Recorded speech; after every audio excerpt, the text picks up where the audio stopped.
So hello नमस्ते सत Shri Akal and आदाब welcome to not that house vlogs. So आज हमारे पास है हस्कवर्ना की Svartpilen. It's a 401 and we are doing a ownership review today. So I got my friend Keshava with us. So he has ridden it for around 10k 11k kilometers. So we'll talk about him. Let's welcome Keshava. Hello. Hi. Welcome to Not That House Vlogs. Thank you. So in April you got this bike, right? So Yeah. what was the price that you got this for? 3.55 lakh. Okay. And so this includes insurance and everything, right? Yeah, on road it was 3.55. Okay. So we'll talk about the rider comfort. I mean, how are the ergonomics? So you have gone on long rides and usually you ride this in traffic as well, right? Yeah. So when we talk about traffic in day-to-day traffic, how does the bike feel? Is it comfortable for you? The comfort is really not an issue. It is a smaller bike. It's not as small as the previous generation of Swartpilen and Vitpilen. Okay. It definitely still feels kind of small, but as long as you're solo, it's really quite a comfortable riding triangle. It's quite a comfortable handlebar position. Can you sit on the bike and show the viewers how is it? Do you sit straight on the bike or how is it? So you're a little bit forward. Can you come forward a little? So it's a little bit of angle on which you are sitting and it's not that, I think the angle is not that much. I think 2-3 degrees you are sitting, Yeah. you are leaning. Okay. The first few rides, you will feel it on your wrists. Okay. But once you adjust, it's not as extreme as a lot of other very aggressive bikes. Okay. So what about the Pillion Comfort? I mean, how does the Pillion feels? Do you have any experience about that? The main problem is the size. So there's not much space for a pillion. Okay. So the comfort is not really an issue because the suspension is fantastic. Okay. But when you're very limited by the Space itself. space Okay. and also because it's quite a short wheelbase. Okay. So you actually feel the suspension kind of bouncing a bit too much because the weight is not distributed well on the bike. Okay, so what is the exact weight of the bike itself? 172 kg. Okay. So now that we have talked about the suspension, that it is pretty good. So it is adjustable, I can see, right? Yes. Okay. So Husqvarna is calling this a scrambler, right? Yes. So is this actually a scrambler? What do you feel about that? I would say that it scrambles fairly well, but Okay. a bike with this amount of ground clearance and a 17-inch front rim, you can't really call that a scrambler. Okay. Because as soon as you go on trickier terrain, you're going to be hitting the engine guard a lot. Okay. And that front wheel is, again, So 17. as a scrambler, the ground clearance should be much more, right? And the tire should be a little bigger. What do you think about that? With a big tire, it'll handle the surface much better. Okay. And then with higher ground clearance, you don't have to worry about hitting rocks. Right. And also, it is very nice to adjust the suspension softer, especially off-road. But then you use up a lot more of your travel and you actually get less ground clearance. Okay. So on this bike, you tend to want to run at kind of a stock or firmer suspension setting. Okay. So that you're not compressing the suspension as much. As much. So it doesn't touch the ground. Yeah. Okay. Right. So next we'll talk about the vibration. I mean, it's a single cylinder 400cc bike, right? Yes. So what do you think? I mean, how are the vibrations on the bike itself?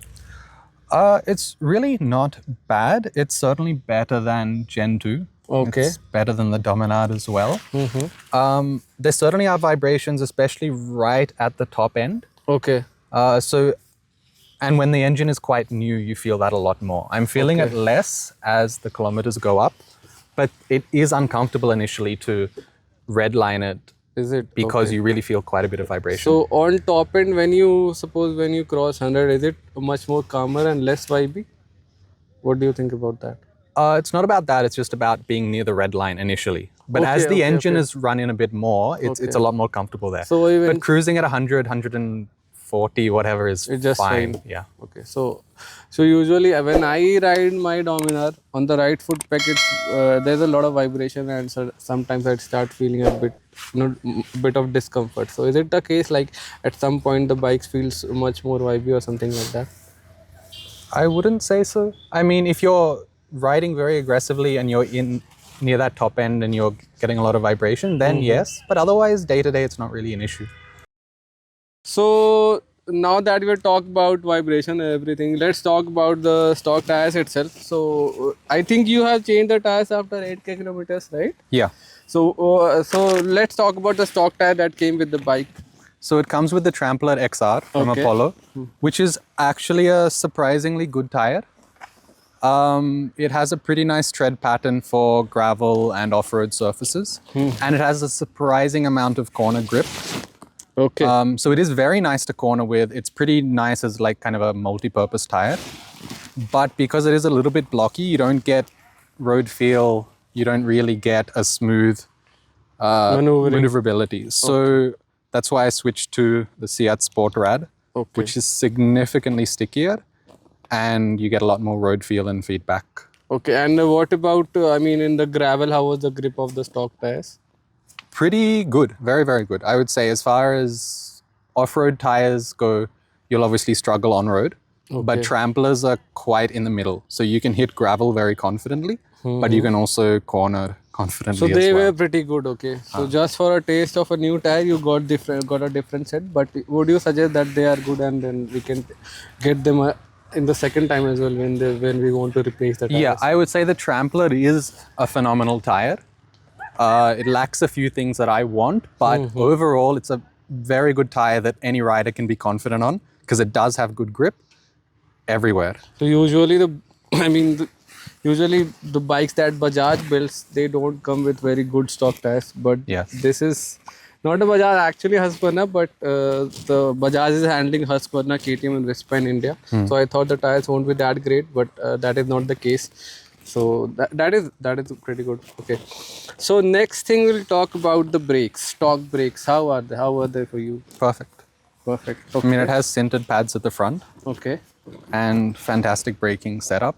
With this generation, there's also a lot less rotating mass on the wheels, so it really does have a very good brake setup stock. There's no reason, generally with KTMs, there's no reason to really upgrade anything with the brakes anyway. What brake pad do they come with? Is it organic, ceramic or sintered? Sintered. So they are the best in the market, right? Okay.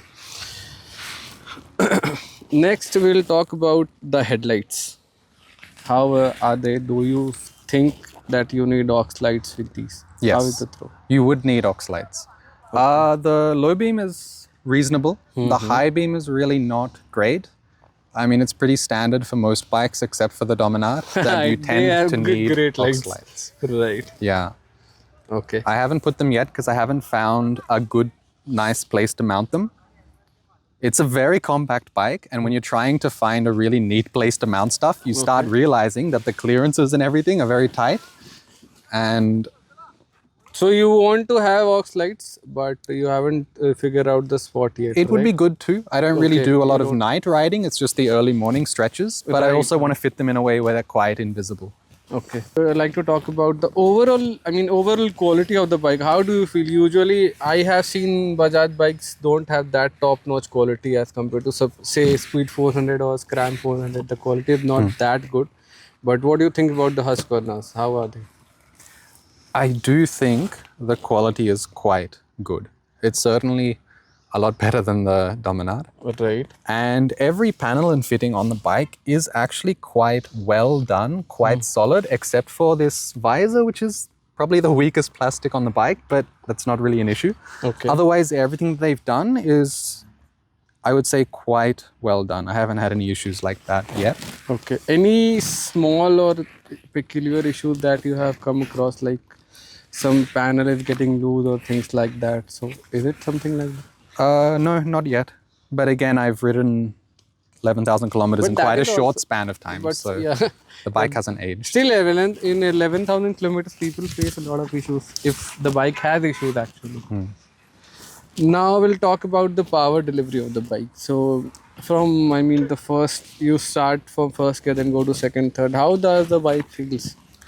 Is it very torquey or is it very calm? You can talk about that as well. I wouldn't call it calm. I actually don't really like the low end of KTMs in general, which is why I never went for the Duke 390. Okay. This new generation of engine feels a lot better in general across the rev range, especially out on open roads. But it's still very sluggish initially. Okay. And I don't really like that feel, and therefore I don't really enjoy it in the city much. But as soon as you can start revving up, the power delivery is really smooth. It's not linear, but I would say more linear than the previous generation. Okay. And you get a lot of feel throughout the RPM range. So with the previous generation, a lot of it is kind of off on acceleration where it just wants to go or it's stopping. Here, you get a lot more enjoyment from extracting power. You get a lot It's more not that consistent jerky is feel. what you were saying. No. Okay. Question I would like to ask, the service cost of the bike. So how many services have you done? You have ridden 11k kilometers. I've done 3 services. Okay, so all of them are free, right? Yes. Labor charge is not there. No. Then what are the what were the cost of all those services? So I think the first 2 services cost around 2,800, Okay. which is standard for a KTM free service. So that includes the price of the engine oil itself, I think, right? Yes. Okay.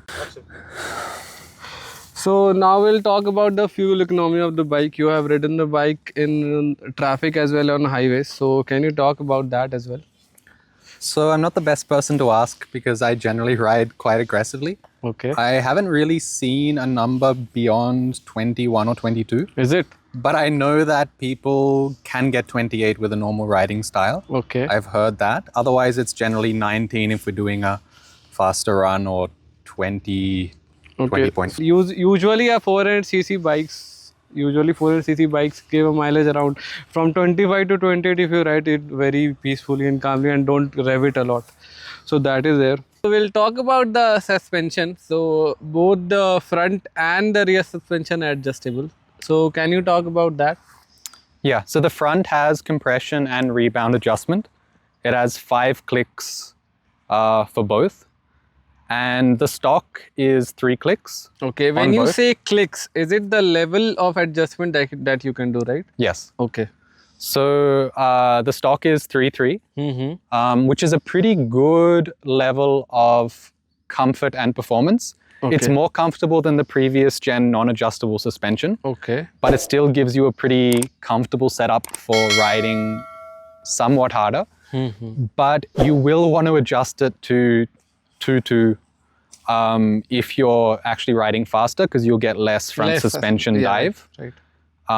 So it's definitely beneficial to adjust it to the sporty side when you're actually riding harder, but otherwise you can make it very soft and comfortable. If you're on a trail or if you're on a road that is really, really rough, you can make it extremely comfortable. With the rear, it obviously has preload adjustment, but it also has 5 clicks of rebound adjustment, and they make a huge difference. So I generally keep it on stock, which is again 3 clicks, because it really provides a good balance. But if you click it to 4, and especially 5 on bad roads, it glides over those roads. It gets much more comfortable. Is it? And in fact, if I've been doing a full day ride and I'm starting to get fatigued and I'm getting a bit sore, I'll click it to 4 or 5. Oh, is it? And then suddenly you just feel like, oh, So this the is whole bike amazing. feels are different, right? It makes a considerable difference. Okay. So I'm very happy with the adjustability that they've given. It allows you to go as performance focused as the previous gen, but you don't have to be sitting on that hard suspension full time. You can dial it back, and you can also be comfortable when you need to, or when the road is worse, you can actually get more consistent performance. Okay. Can you come a bit closer and we can show the viewers that how easy it is to adjust the suspensions actually. As you can see, these you have to twist and the suspension will become stiff or soft, right? And Yeah. So it's just a simple click, like that's 1 click harder, softer, that's 1 click harder. So the rear adjusted is a screw right here, which has 5 clicks. You obviously can't do it while you're riding, and you do need a screwdriver. So I actually got a screwdriver bit on my keyring so that whenever I want to, I can just stop, click it wherever I want it, and then keep riding. now we'll talk about the upgrades that you have done to the bike itself. Can you talk about that? So there's only 2 things really. Firstly, I switched from the stock spoked rims to the alloys that come with the Pillion 2024, the new model. Okay. Because obviously we lose the spokes, we get full tubeless setup. So bikes comes with default spoke wheel, right? Yes. And they have a tube inside it as well. Yes. Okay. And they are good spoked wheels. In fact, they're a lot more expensive than these alloys because they're aluminium spokes, so they're very light. Okay. But the puncture risk is just too much effort to deal with. So okay, so that was the only reason you switched to alloy wheels? Yeah, that was the main reason. So you don't go on trails or what? Or alloy wheels are fine for trails? So in my opinion, alloy wheels are totally fine for the kind of trail riding we tend to do. Okay. If you're managing the bike well, you're very unlikely to bend them. That's why even the Adventure 390 comes with alloys. It's not really an issue. Makes sense. Where you want spokes is when you drop the pressure to handle very tricky trails and you don't want to damage the rim. Okay. If you're going on trails and you're not dropping your pressure down, then there's no real reason to need spokes, in my opinion. And how much these alloys cost? These cost 15,500 for the set. Okay. And the stock front rim, I believe, is like 20,000. Oh, just is it? for the front. Okay, okay. So And what is the total price of the bike again? Total Sorry? price of the bike that you got it for? 3.55. Okay. So we'll also want to talk about the BMC filter upgrade that you have done. So what exactly, I mean, when did you got those and what is the difference that you have experienced so far? So I only got the BMC filter a few days ago. Oh, is it? And I've done a few rides with it. Mm-hmm. It's hard to say whether getting a performance air filter is worthwhile on a lot of these bikes. Okay. It is if you're okay with paying that amount for some margin of performance improvement. Okay. So with the BMC filter, there's definitely an improvement. I won't say it's massive, but what I have noticed is that the acceleration has never been that smooth up through the rev range. There have been points when it's kind of struggled a bit or it's changed a little bit, which is a little bit distracting when you're really pulling. And the BMC filter has actually made that smoother. So I'm less distracted by what the engine is doing and the performance is more consistent. And it's a little bit more open at the top end, so there's a bit less kind of vibration and it feels like you're stressing the engine. Much more smoother. Yeah. Okay. Not much more. A little bit. But enough that it's worth getting if you're going to notice and appreciate the difference. Okay. But it's very easy to put it in and maybe feel like it hasn't done much if you're not constantly extracting the performance. Okay, and how much do they cost, the BMC filter? This one was 7,300. So people often get confused whether to get the Duke 390, the newer version, or whether to get this Husqvarna Svartpilen 401. So what do you have to say about that? So I would say the main choice for people is obviously the styling choice, and you can see the understated nature of this versus the loud nature of the Duke 390. Right. But there are a few other important changes. So firstly, the riding position of the Duke 390 is more upright.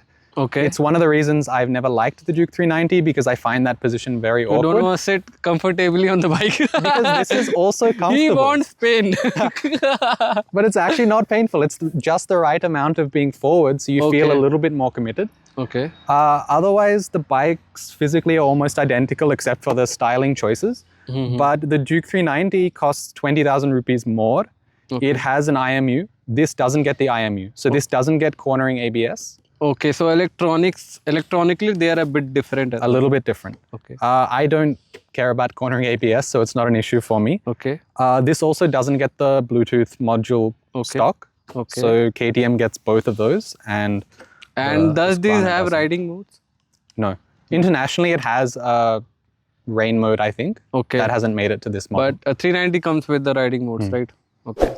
So now that we have talked about the basics of the bike, how are the things, I want you to summarize about the cons of the bike that you feel that things the bike lacks, like the lights are not that good or the seat is not comfortable, things like that you want to talk about in general, so that the audience gets a reference that okay, these things are the drawbacks of this particular bike. Right. I think definitely a con is the headlight. Okay. Because really companies, basically every company should be putting better headlights on their bikes. Because this level of bike, people are going out riding, they're starting early, they're riding at night. And it's not really sufficient to have this level of headlight in this time. Overall, I think the main thing to keep in mind is that it is still a very compact bike. It's a very short wheelbase bike. And so you are committing to quite compact riding experience. You will probably look big on the bike. Okay. And you will sit a little bit aggressive, but not so much. It's still quite comfortable. Okay. But even if you're going to strap luggage on, or you're going to do whatever you need to, or you're going to try and ride with a pillion, it's going to be a bit tricky.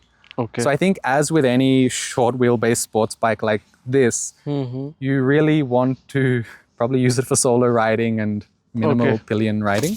Okay. Other than that, I don't think there's anything specific that I would say the company has to improve, because you should be aware of these points when buying the bike and think that whether it's for you or not for you.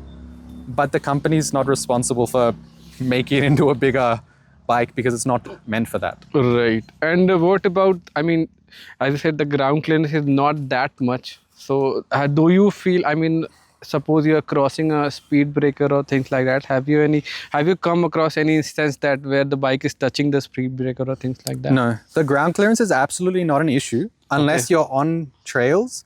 Even then, if you're crossing like certain rock surfaces, you can generally manage. Okay. But if they're especially like loose, bigger rocks on the trail, they will flick up. Okay. So usually common noob rider or newbie rider usually don't go on trails, at least with these kind of bikes. So what I think is that whoever is going to buy this bike, I don't think it would be a problem to ride this in a city, right? Not at all. Okay. So now that we have talked about the cons of the bike, let's talk about the pros. The best 2-3 things about the bike that you like. So I think that the suspension is phenomenal. Is it? I think that the overall feel of the bike, especially when you're going fast, when you're cornering, it is extremely easy to ride. It is extremely nimble. Oh, is it? And so basically anyone that I switch bikes with and they ride this, it's just so easy for them that they're like blown away. And the Duke 390 has always been like that. Right. So it's not necessarily that different to that kind of experience. Okay. But I think especially with these tires, with the engine being a lot more enjoyable to use, and the suspension being much more capable than the previous gen. Okay. Both with the adjustability and just with the stock setup, it is much more enjoyable to use.